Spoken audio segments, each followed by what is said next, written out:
სახელითა მამისათა, დაძისათა და სულისაწმინდისათა. ბიბლია ყოველ დღე მოგესალმებით მეგობრებო, ჩვენ ვაგრძელებთ კითხვას, სწავლას.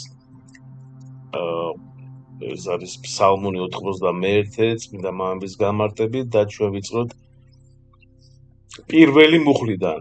ღმერთი დადგა შესაკრებელსა, ღმერთთასა, ხოლო შორის ღმერთნი განიკითხნეს. ბასილი დიდი ასე გამარტავს მეგობრებო. ღმერთი დგას როგორც უზენაესი მსაჯული ღმერთთა, ანუ მართველთა ან მსაჯულთა ხო შეკრებაზე, რომ განსაჯოს ისინი, ეს გვიჩვენებს ღვთის უზენაეს ძალაუფლებას. ღმერთის ხო?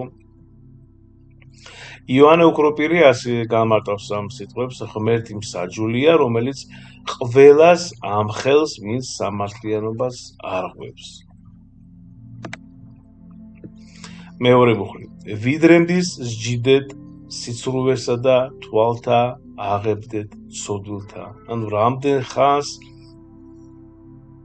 განსჯით უსამართლოდ და ცოდვილებს იცავთ, ხო? ღმერთი ამხილებს მსაჯულებს, რომლებიც მიკერძოებულნი არიან და ცოდვილებს ამართლებენ. ასევე ათანასე ალექსანდრიელის გამარტებით ღმერთი მოუწოდებს მსაჯულებს სამართლიანად განსაჯონ სიცრუვის გარეშე.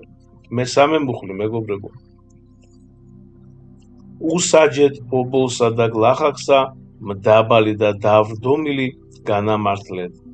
ბასილი დიდის გამარტებით დაიცავით ობლები, გლახაკები და დაჩაგრულები. ღმერთი მსაჯულებს თხოვს ყურადღება მიაქციონ სუსტებსა და გაჭირვებულებს.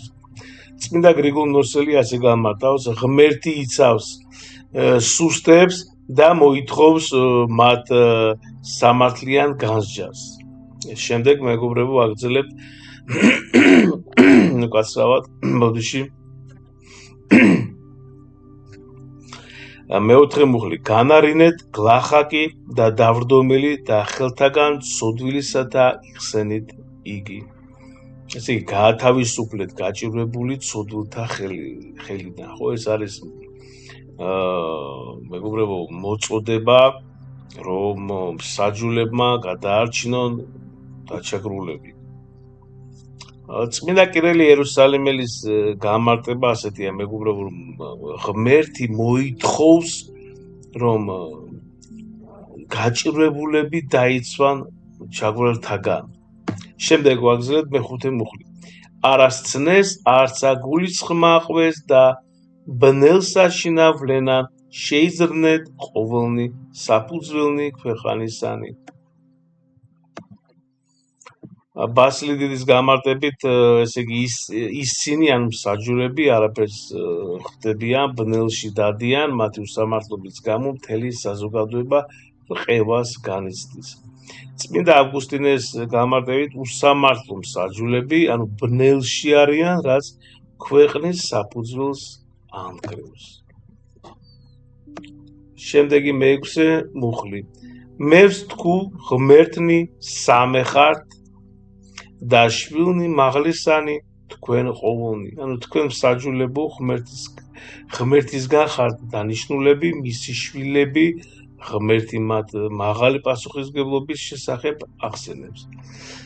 ასევე წმინდა იოანე უქროპირი გამარტავს, რომ მსაჯულებს ღმერთებად, ანუ მოიხსენიებს, რადგან ღმერთისგან აქვთ განსჯის ძალა.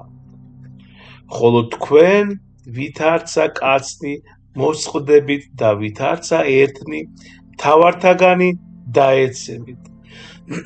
ბასილი დიდი გამარტავს, რომ მაგრამ თქვენ მსაჯულებო ისევე მოკვდებით, როგორც ჩვეულებრივი ადამიანები.